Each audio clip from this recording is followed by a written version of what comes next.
June 1942.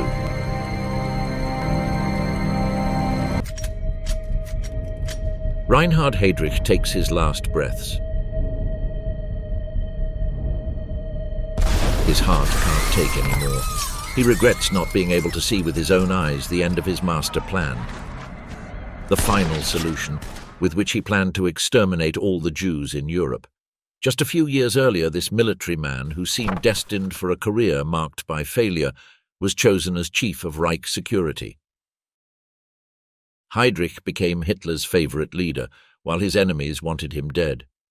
Heydrich breathes his last. Etched in his memory are the Wannsee Conference, where he outlined the master plan for the extermination of the Jews in gas chambers, the faces of Kubiš and Gabčík, his murderers, and the smile of his wife, who is expecting a child and will be left alone forever. Heydrich dies after resisting for many days, and his entire life flashes before his eyes. His childhood, his youth, his rise in the Third Reich, his infinite power in Prague, and the assassination that took his life forever. This is the astonishing life of Reinhard Heydrich.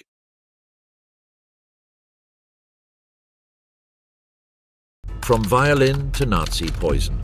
March 7th, 1904.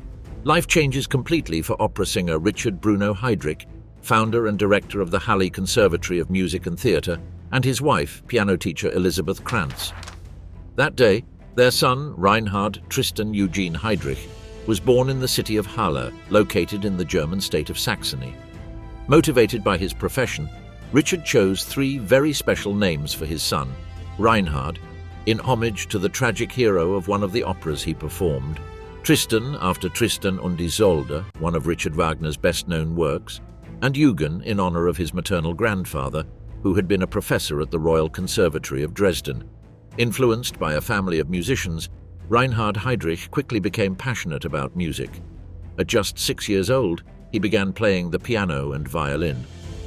Like his father, he recognized himself as a profound admirer of Wagner's work, which, coincidentally, also inspired and captivated the ears of Adolf Hitler. This coincidence would bring them closer together 30 years later. During his adolescence, Heydrich stopped spending all his free time on music to take up a new interest: sports. He devoted several years to exhaustive training, becoming a specialist in fencing, swimming, horse riding, athletics, and sailing. As for his studies, his family environment helped him excel, especially in science and literature. From a very young age until adulthood, Heydrich was fascinated by English detective novels, especially the successful Sherlock Holmes series. In 1916, a scandalous misunderstanding involving Bruno Heydrich had a huge impact on his son's military career. The Riemann Encyclopedia of Music, Germany's most emblematic, was scheduled to include Bruno in that year's edition. Family expectations were high, as at the time he represented unparalleled prestige. However, something unexpected completely ruined the atmosphere of jubilation. A former student who had been expelled from the conservatory run by Bruno Heydrich plotted a bitter revenge. This individual asked a friend who worked at the printing house that published the encyclopedia to distort some information in the biography. When it was printed and delivered to Heydrich, they discovered that he was described as a Jewish composer with the surname Süss. Although Bruno was a nationalist, but not necessarily an anti-Semite, the fact was clarified in court, where he was declared the winner and the error was corrected. However, for the future head of the Reich Security Main Office of Nazi Germany, his son Reinhard Heydrich, this incident would become not only a shadow on his record, but also an object of ridicule for his enemies. These alleged Jewish backgrounds also played tricks on him during his school years, as his classmates nicknamed him Moses Handel. Young Heydrich was unable to defend himself due to his shyness and embarrassment of his high-pitched voice. In November 1918, Germany suffered the consequences of the end of World War I and the fall of the Hohenzollern monarchy. Kaiser Wilhelm II abdicated, and the country became a republic after 47 years of being an empire. The climate in Germany became tense, and in Halle particularly, it turned pre-revolutionary. Dozens of strikes, demonstrations, and violent clashes between communists and nationalists took place. To top it all off, the Treaty of Versailles brought bad news for the country where Heydrich grew up. Germany lost 70,000 square kilometers of territory and was forced to pay large sums in reparations. By then, the Heydrichs' family situation had become catastrophic. The deplorable post-war economy devastated the conservatory run by Bruno, who was barely able to keep it open. In 1920, at the age of 15, Reinhard Heydrich joined the German Nationalist Federation and the Freikorps of Halle, both far-right paramilitary organizations steeped in anti-Semitic tendencies. Although his family did not fully subscribe to these organizations, they were nationalist and conservative. By 1922, the good times were long gone. The Heydrich family was facing financial ruin due to the economic crisis. This motivated Reinhard Heydrich to join the Reichsmarine as a naval cadet at the Kiel base. A year later, his parents began to see the consequences of hyperinflation. German marks were plastered all over the walls, and the unemployment rate reached 23%.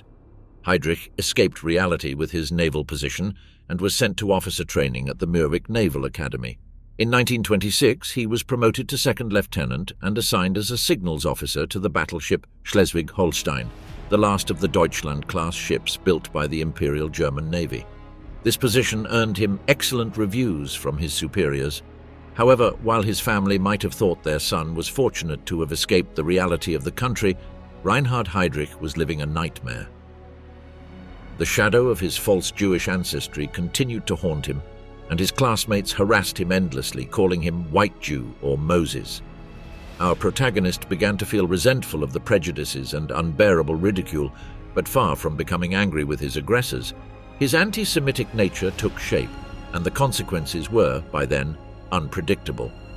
During this same period, he befriended the future Admiral Wilhelm Canaris, who would become head of the Abwehr, or military intelligence agency, in the Third Reich.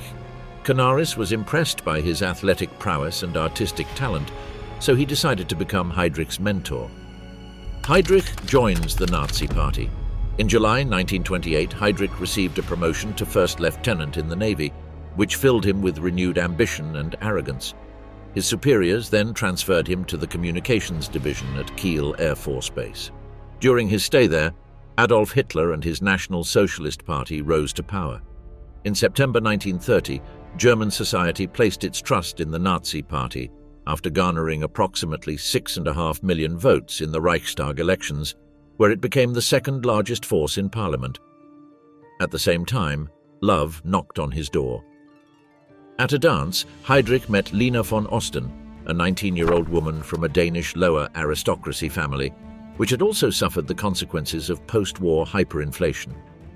Both Lina and her family were proud Nazis and anti-Semites, and even maintained contacts with Adolf Hitler. However, Heydrich was only a minor sympathizer who had neither read Mein Kampf nor attended the National Socialist leaders' speeches on his own. However, the von Osten family took care of that, introducing him not only to Nazi ideology, but also to the circles of power. By April 1931, Heydrich was engaged to marry Lina. What his fiancée didn't know was that her husband was in a relationship with a mistress, another young woman, the daughter of a naval officer who also considered herself engaged to him and whom he had met 6 months before Lina. Upon learning of Heydrich's lies, the mistress denounces him to a naval contact. Admiral Erich Raeder, commander of the Reichsmarine, finds out and consults with the Court of Honor. Despite the machismo of the time, they find this behavior not only improper but also unacceptable and undignified coming from a naval officer, and decide to discharge him. Heydrich regrets his conduct primarily because of the country's economic situation. Upon being dismissed, he automatically becomes one of the 4 million unemployed Germans. His parents were penniless and unable to help him. The von Osten family is hurt and furious at the betrayal of their daughter, so they no longer see him as the ideal candidate. However, Lina gives him a second chance since she continues to love him and insists that he join the National Socialist Party, where he is eventually accepted. Heydrich's extensive military training was considered a great asset by the party, so they took him into account from the beginning. A friend of Lina's, Karl von Eberstein, recommended him to work alongside a completely unknown man at the time, Heinrich Himmler, a chicken farmer and head of the newly formed Schutzstaffel, or SS, which originated as a paramilitary and parapolice force acting as Adolf Hitler's bodyguards. Over time, they became the feared forces that ravaged millions of Jews and other minorities. Although Himmler had initially cancelled the meeting, Lena decided to ignore the message and not inform her husbands. The two, along with Eberstein, set off for Munich, where Himmler finally received him, more precisely at his poultry farm in Munich. There, the future Reichsführer asked him to draft the first draft of a plan for the creation of an SS intelligence agency. It's true that Heydrich lacks knowledge in the field, but he returns to a passion that has accompanied him since childhood: detective and spy novels. Our protagonist never stopped reading them and considered himself an expert on the subject. Such was his confidence that he didn't admit his inexperience to Himmler, but rather convincingly persuaded him to eventually offer him the job of creating the SS intelligence agency. Heydrich felt immeasurable relief as his financial situation reversed, and he managed to climb out of the pit of uncertainty and poverty. It's true that his initial salary was only 180 Reichsmarks, but Heydrich's need, coupled with the prestige of the position, were two major aggravating factors in his decision to accept the job. Over the next few days, he worked hard and night on his new project, which resulted in the future Sicherheitsdienst, or security agency, which would later be abbreviated as SD.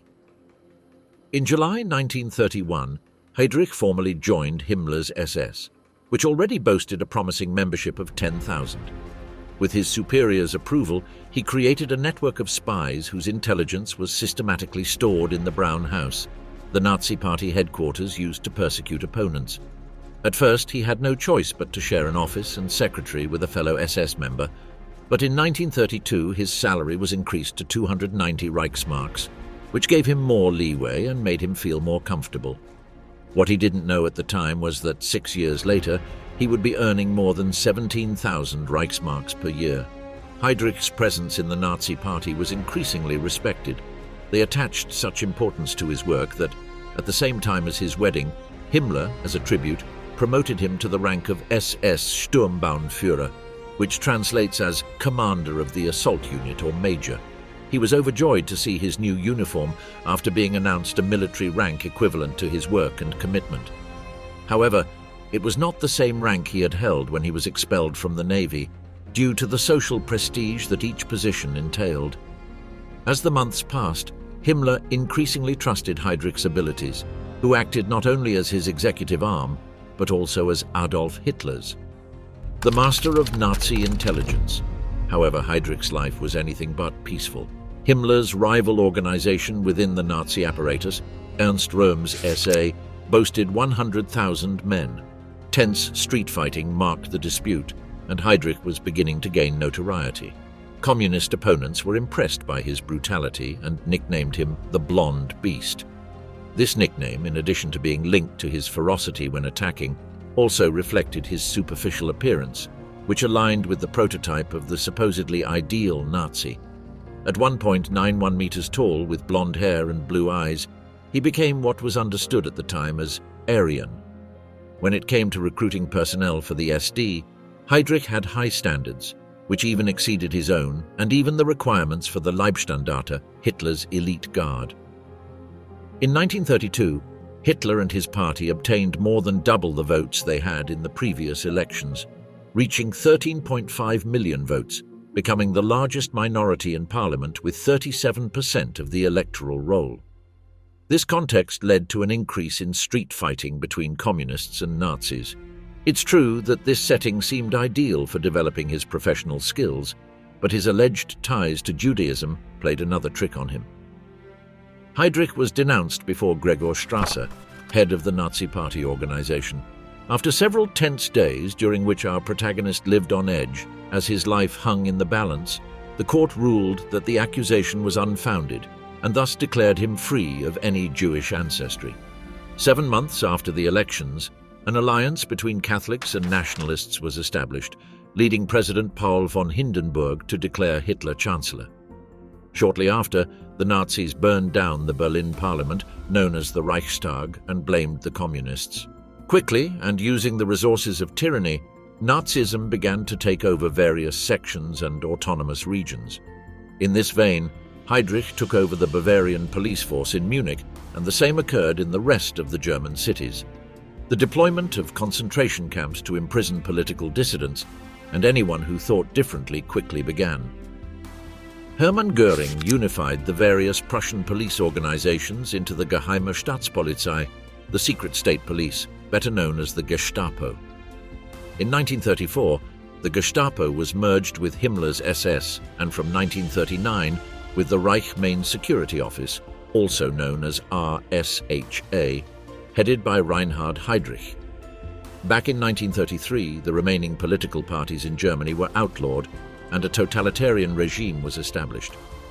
From that moment on, Hitler began to be referred to as Führer, meaning leader. That title, along with the position of Chancellor, immediately replaced the position of Reich President.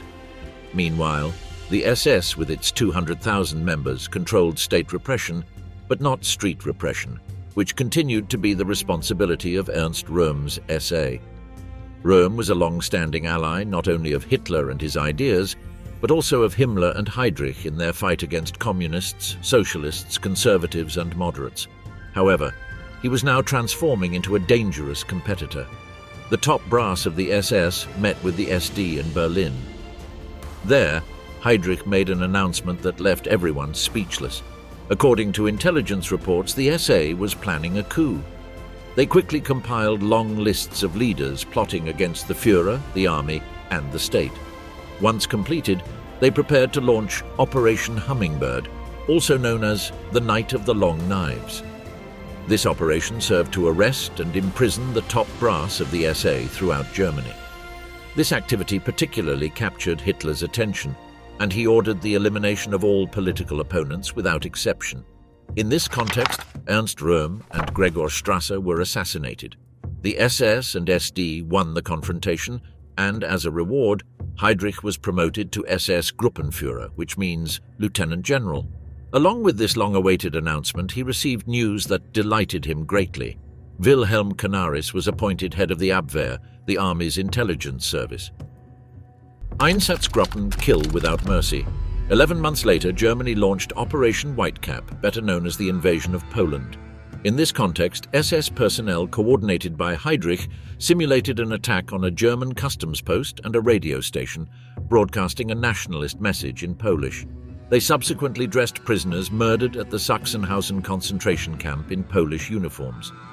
20 days later, Heydrich sent a telegram to the leaders of his death squads, the Einsatzgruppen, ordering them to round up thousands of Polish Jews, confiscate their property, and concentrate them in ghettos. The Einsatzgruppen were created by Heydrich during the annexation of Austria in 1938, but unlike during that occupation in Poland, they demonstrated unprecedented and inhumane brutality. They unleashed their full criminal instinct. They were characterized by marching behind the German army, supervising, instigating and operating against partisans, opponents and Jews, even summarily executing them. Furthermore, in 1938, they participated in the occupation of the Sudetenland, following its annexation earlier that year. There, they obtained documentation and intelligence information, and later identified and arrested new enemies. During the campaign in Poland, Adolf Hitler announced his plans for European Jewry. In a speech in which, as was customary, he shouted loudly, the Führer explained that if international Jewish financiers inside or outside Europe once again lead nations into a world war, the result will not be the triumph of Bolshevism throughout the world, and with it the triumph of Judaism, but the total annihilation of the Jewish race in Europe. By then, Nazi ideology had already taken root and become a voice in Heydrich, so all his actions were consistent with Hitler's wishes. The Einsatzgruppen continued to carry out their ferocity, just as Heydrich had ordered. As a result, during the French campaign of 1940, the army strictly forbade them from participating in the fighting. They absolutely refused to tolerate such brutality, which the army considered permissible at the time. Heydrich's commitment grew, and since he could not participate in the French offensive, he enlisted as a pilot in the Luftwaffe, where he rose to the rank of major. He immediately joined the division and participated in missions on the Western Front aboard a Messerschmitt fighter bomber.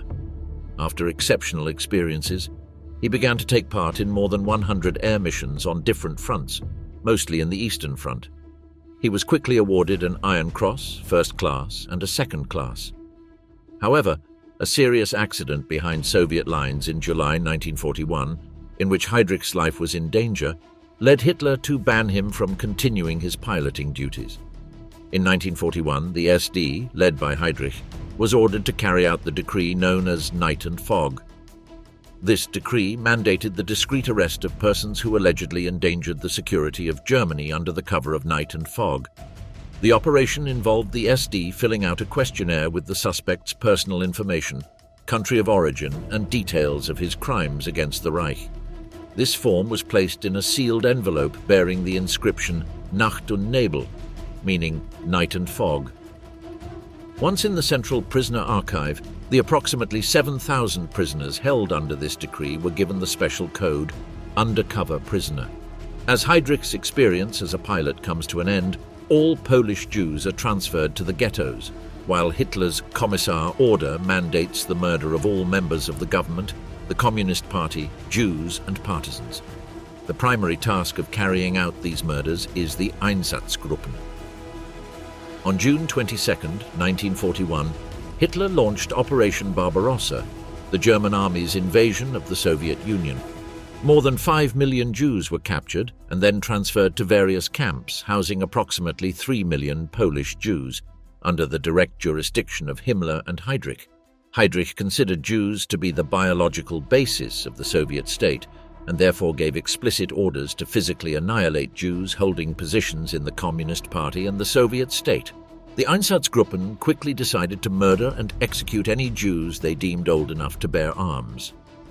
After identifying their prey and sending them to detention centers or ghettos, the division led by Heydrich was tasked with coordinating larger SS and police forces in operations to eliminate entire Soviet Jewish communities. As time passed and the responsibilities of his Einsatzgruppen increased, Heydrich viewed the scene with some concern. He discovered that his Einsatzgruppen only numbered no more than 5,000 men who were tasked with manning a front of just under 3,000 kilometers, beginning at the Baltic Sea and ending at the Black Sea. So, after several important meetings, they decided the best option was to recruit new men. They quickly recruited hundreds of local Ukrainian, Latvian, and Belarusian men to do the heavy lifting. Between 1939 and 1941, prior to the systematic implementation of the genocide and the development of permanent facilities and extermination camps, the Einsatzgruppen murdered 1.5 million people on the Eastern Front, the majority of whom were Jews through mass shootings, among other methods. At the end of July 1941, Hermann Göring, Reich Marshal and second-in-command to Adolf Hitler, entrusted Heydrich with a difficult mission. He was to carry out all the organizational and technical preparations for what they called the comprehensive solution to the Jewish question, also known as the final solution. A little over 2 months later, Reinhard Heydrich issued a decree on which he had been working exhaustively. It required the concentration of all Jews in major Polish cities. Beginning in October, thousands of Jews were sent to ghettos in that country. The largest and most well-known is the Warsaw Ghetto, established in October 1940. More than 400,000 people were transported there. Meanwhile, while the regional security police and SD commanders coordinated the extermination of Soviet Jewry, the first trains filled with Czech, Austrian, and German Jews moved eastward, headed for extermination centers located in the so-called Reich Commissariat for the Ostland. This term referred to the German civilian occupation region, which included the Baltic states and most of Belarus. Security police officers, along with SD officers from Department 4B4 of the RSHA, organized various raids inside Germany, working with local police agencies and rail transport with the Reich Ministry of Transport and the German state railways. The regional security police, along with SD commanders in Ostland, directed the operations to execute them minutes after their arrival. At the same time, Reinhard receives a new promotion and a new responsibility. He is appointed Protector of Bohemia and Moravia, a position he is to hold alongside Heinrich Himmler. With this title, Heydrich assumes complete authority over Czechoslovakia. He understands that he must adopt extremely harsh and brutal measures, as was demanded of him when he was offered to replace the previous protector Konstantin von Neurath, who was excessively moderate. The objective is to diminish resistance, accelerate Germanization, and dilute Czech culture. For this reason, Heydrich initiates a ruthless and brutal policy. Our protagonist ordered a massive wave of terror targeting real and perceived opposition leaders in Czech territory. In October and November 1941, special Protectorate courts sentenced more than 340 people to death and handed over nearly 1,300 others they considered dangerous to the Gestapo. During the same period, he established the Theresienstadt ghetto camp in the town of Terezín, in the Protectorate of Bohemia and Moravia, which eventually housed 40,000 people, including the Council of Elders. Under Heydrich's command, 14,000 German and Austrian Jews, along with more than 20,000 Czech Jews, were deported from Theresienstadt to the Lodz Ghetto, the general government, and the Reich Commissariat for the Ostlands. Furthermore, as Reich Protector, Heydrich courted Czech workers and farmers, whose productive capacity was indispensable to the German war effort. In addition to the above, Heydrich is known for an event that became emblematic of his career. In just 2 weeks, he ordered the execution of 550 Czechoslovakians, whom he labeled dissidents. This earned him a new nickname that perfectly defines him, the Butcher of Prague. The Holocaust begins to take shape. Meanwhile, in the east, the Einsatzgruppen escort Wehrmacht troops and the pursuits continue. The ferocity increases. Individuals are forced to dig the same graves in which, minutes later, their own bodies will lie. One of the most moving stories from this period of World War II is that of Babi Yar, a town located near Kiev in Ukraine. There, Einsatzgruppen D murdered more than 30,000 Jews in a matter of minutes. Shortly thereafter, SS Gruppenführer Arthur Neber, a member of Einsatzgruppen B, invited Himmler to witness the mass executions. To the surprise of those present, the Reich security leader collapsed, shocked by the unpleasant images he was exposed to. Himmler spent long hours thinking about the disturbing effect that the brutal and bloody annihilation of naked and defenseless men, women and children could have on German troops. He immediately contacted Heydrich and ordered him to find new, more gentle methods for execution. Until that time, no system existed that contemplated the total physical elimination of Jews. Following this directive, Neber proposed the use of the first gas chambers, utilizing carbon monoxide from vehicles. The method soon failed due to its ineffectiveness. In October 1941, Himmler decided to prohibit the emigration of Jews from the Reich. 3 months later, the Empire of Japan launched a surprise attack on the United States at Pearl Harbor, Hawaii. Thus, on December 8, 1941, the United States declared war on Japan. Upon learning of this situation, Germany decided to declare war on the United States, hoping that Japan would do the same with the Soviet Union.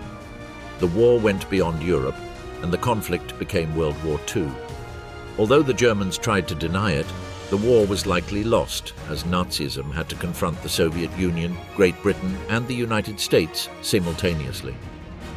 A few days later, in line with his 1939 speech, Hitler delivered a speech at a Nazi party meeting. Alongside leading Nazi figures, the Führer directly declared that if the Jews were capable of causing another world war, absolutely all of them would be exterminated. Strategically, Hitler decided to place all the blame on Judaism without taking responsibility for any of the decisions made up to that point.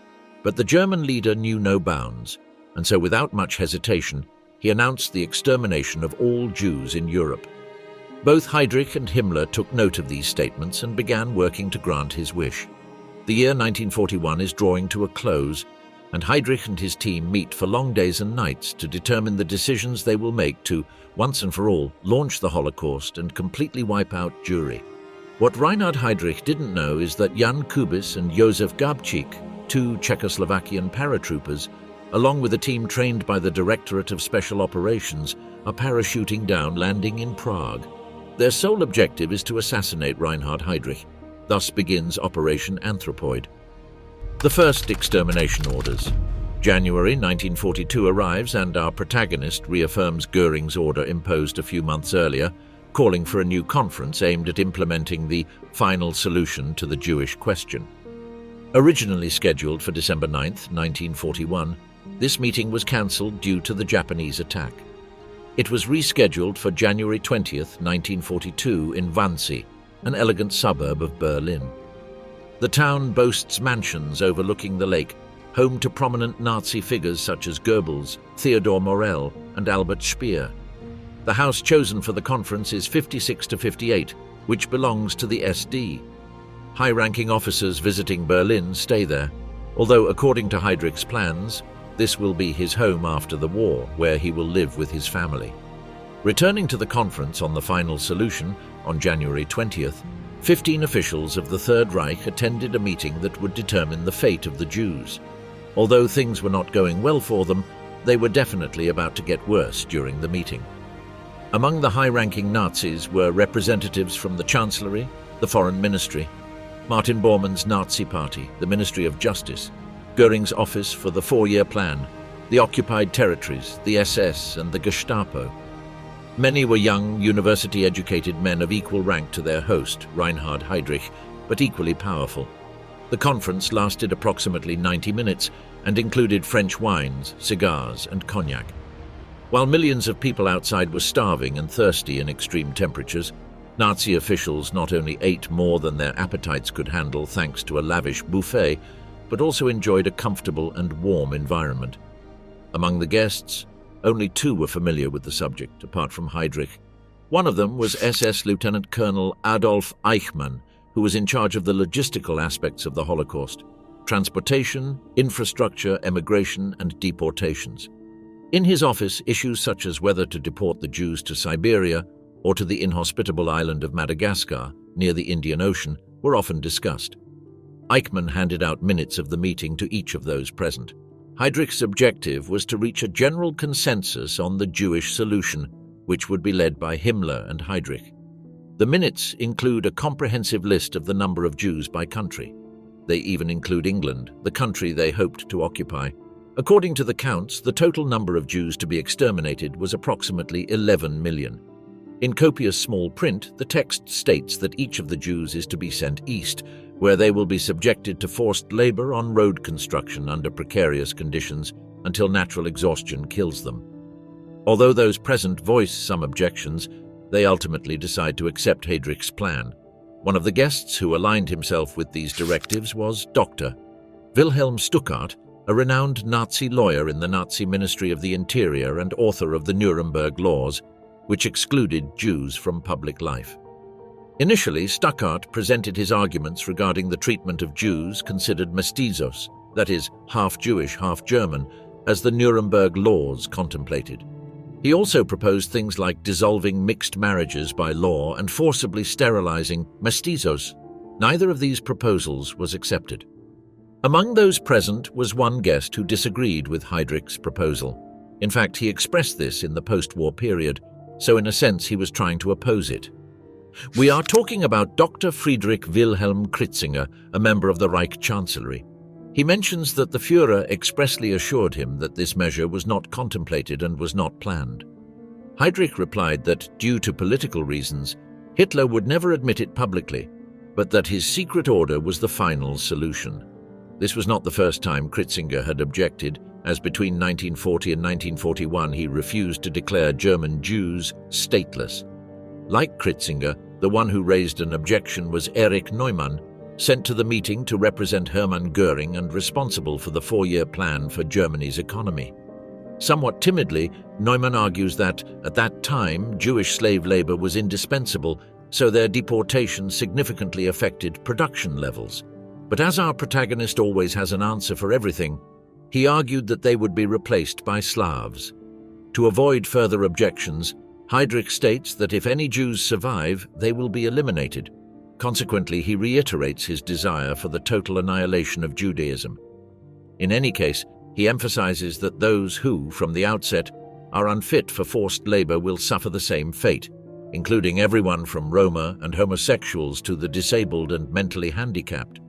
Among these groups were artists, teachers, employees, merchants, and scientists who, due to their lack of experience in such tasks, are unable to endure such inhumane conditions for long. The plan was carried out from east to west, beginning in Germany and the Protectorate of Bohemia and Moravia, present-day Czech Republic. It would then continue through Poland. Although they use the word evacuation, the correct term is extermination. No human being could survive this type of deportation, whose name disguises the cruelest and darkest forms of treatment. After long hours of conversation, they couldn't define one concept. What would be the method of extermination, they wondered aloud. 20 years later, in 1962, Eichmann testified during his trial that specific extermination measures were discussed, such as gas, sterilization, and forced labor. History tells us the Nazis used all these methods and more. Thus began the Holocaust, or the Shoah, which in Hebrew means catastrophe.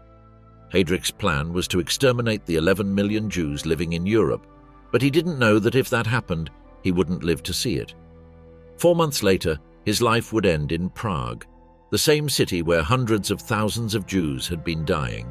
After agreeing on the various points of the conference, the construction of permanent facilities began in countries such as Poland, Germany, Austria, and Czechoslovakia, where the systematic extermination would take place.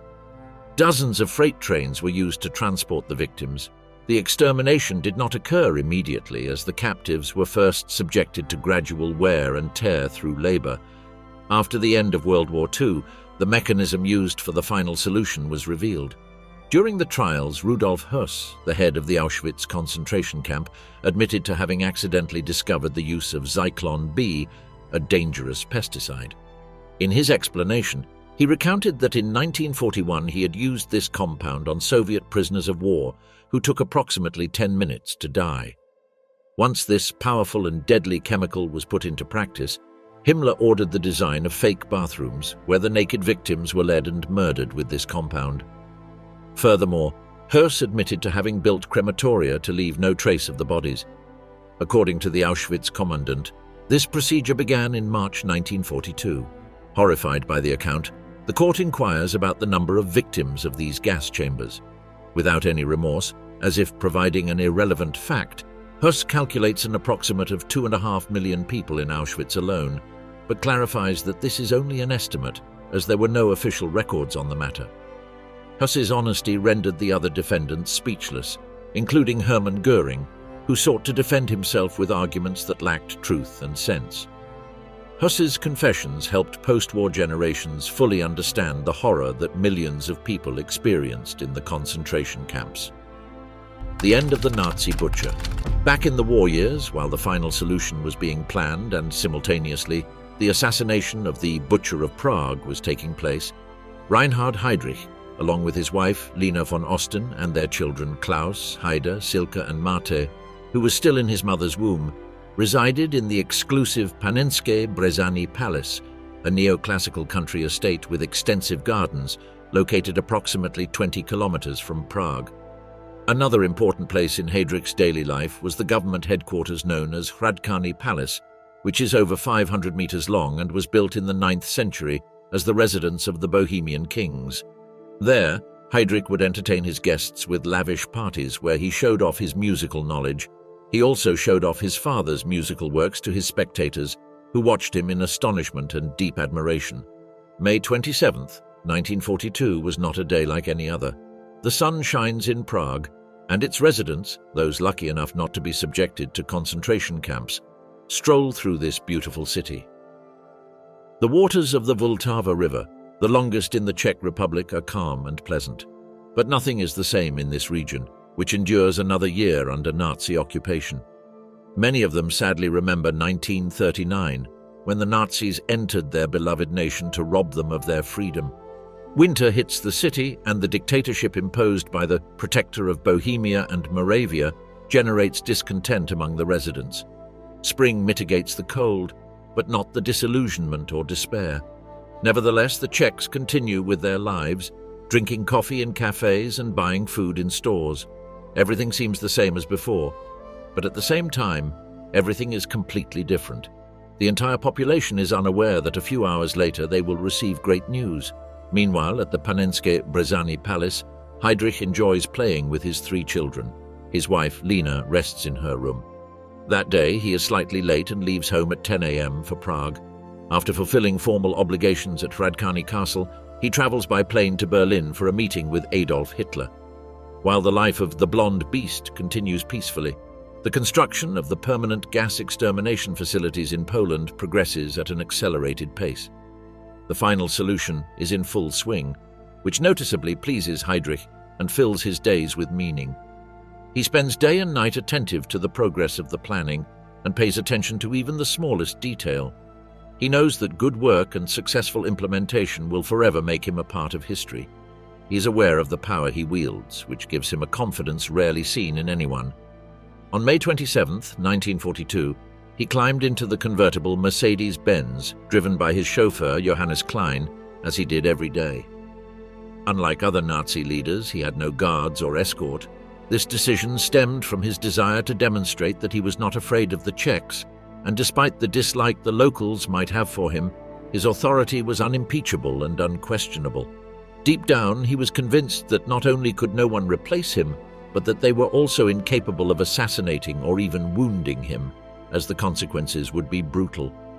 However, within his complete mental security, Heydrich ignored certain plans of his detractors. Furthermore, he was aware of public opinion, which claimed that the resistance knew that if they dared to assassinate him, Hitler would destroy Prague, despite it being considered the most beautiful city in Europe at the time. Czech President Edvard Beneš, exiled in London, was unafraid of the consequences. He loved his country and wanted to see it free of Nazis. However, the British had handed it over to Hitler in Munich in 1938. Nothing prevented a new armistice from leaving Czechoslovakia permanently within the Reich. The British government was concerned because, despite meeting with some disapproval from the Czech people, it had also garnered support among a portion of the population. Furthermore, the economic well-being generated by the general production required for the war generated positive reviews among merchants. Winston Churchill was convinced that they had to stop Heydrich in time, so that the Czech example would not spread to continental Europe, and, in this way, the Nazis would have no opposition in each of the occupied territories. They knew they had to put all their strength into attacking their tyrant. They knew that Heydrich repeated the same route day after day, so his assassins decided to wait for him in a specific place. In the Liberec neighborhood, on a sharp curve where the car is forced to decelerate, Czech agents Jozef Gabčík and Jan Kubiš, two paratroopers who dropped into Czech territory, are waiting in wait. They trained for days for this event and knew they couldn't fail. Otherwise, they would be the ones who would die. Gabčík was 30 years old at the time. He was a Slovak militiaman with the rank of Rotmister, which is similar to a sergeant. His partner Kubiš was 28 years old and a soldier in the Czechoslovak army who, along with Gabčík, was selected by the SOE, which stands for Special Operations Directorate. Both were called up for the difficult Operation Anthropoid, whose mission was none other than to assassinate Reinhard Heydrich. At the precise moment the convertible accelerates around the curve, Gabčík engages it with his British 9mm Sten submachine gun with an effective range of 100 meters and a speed of about 300 meters per second. Fortunately for Heydrich, the weapon jams. Gabčík despairs. He knows he cannot miss. The butcher of Prague, unafraid of dying, doesn't ask his driver to accelerate to escape, but forces him to stop.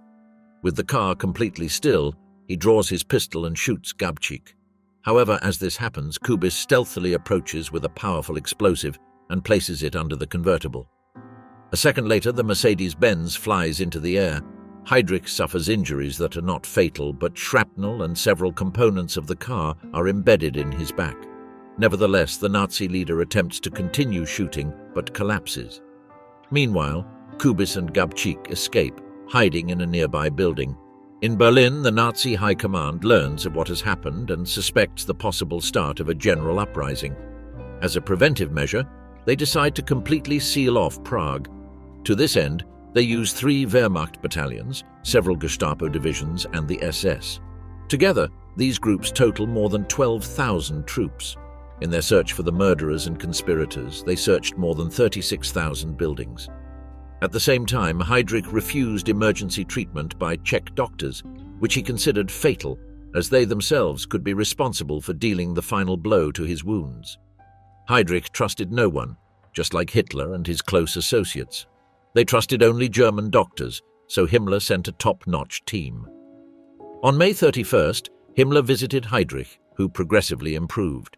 However, 2 days later, he was diagnosed with a blood infection that led to an extreme body response known as generalized septicemia, which occurs when the immune system goes out of control and damages all organs and tissues. This was apparently due to the fact that the seat he was traveling in was stuffed with horsehair, which embedded itself in his body and caused this complex infection.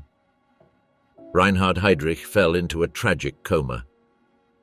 His wife Lena cries inconsolably for him, and his children naively hope that he will wake up, hug them and play with them, but what they don't know is that their father will never wake up. Prague burns. Nazi revenge.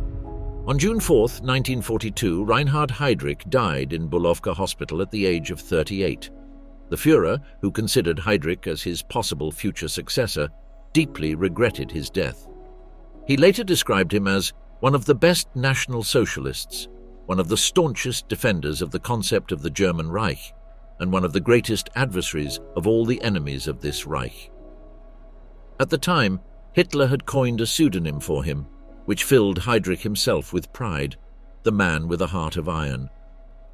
For his part, Himmler praised his loyalty and praised his conduct, noting that, with all the ambition he invested in his security police and his Reich Security Main Office, he saw everything before anyone else from the point of view of the entire SS. Heydrich's coffin is carried in a solemn procession through the streets of Prague. It is then displayed at Hradčany Castle. On June 9th, he is buried with honors in the Reich Chancellery, and the Siegfried's funeral march from Twilight of the Gods, composed by Richard Wagner, enveloped the walls of the establishment in sadness and tension. After repressing the people in punishment for the murder of one of the most important men of the Third Reich, Hitler decides to take revenge in a very particular, vengeful and bloodthirsty way. Lidice, a town in the Czech Republic, is invaded by Gestapo and SD troops. Nearly 200 men are executed, and the 195 women are sent to the Ravensbrück camp, while the 95 children are transferred to the Chelmno camp, where they are brutally murdered. Children under 1 year old are sent to Germany for Germanization. Without inhabitants, the village was demolished and leveled. From that moment on, the village of Lidice ceased to exist forever. Meanwhile, the German High Command sets a strict deadline. If those responsible for Heydrich's assassination do not surrender by June 18, 1942, they will take drastic and unprecedented measures. It is at this point that Karl Kurda, one of the paratroopers from London, enters the scene. Although he does not know the whereabouts of the assassins, he betrays the rest of his contacts in the resistance. The Nazis take terrible reprisals, sending them and their families to prison, and then murdering them. On June 17th, Nazi soldiers attacked the apartment of the Moravia family, who had collaborated with Gabčík and Kubiš. After several minutes of torture and interrogation, they managed to discover the hiding place of their prey. The Moravia family was killed instantly for concealment and betrayal.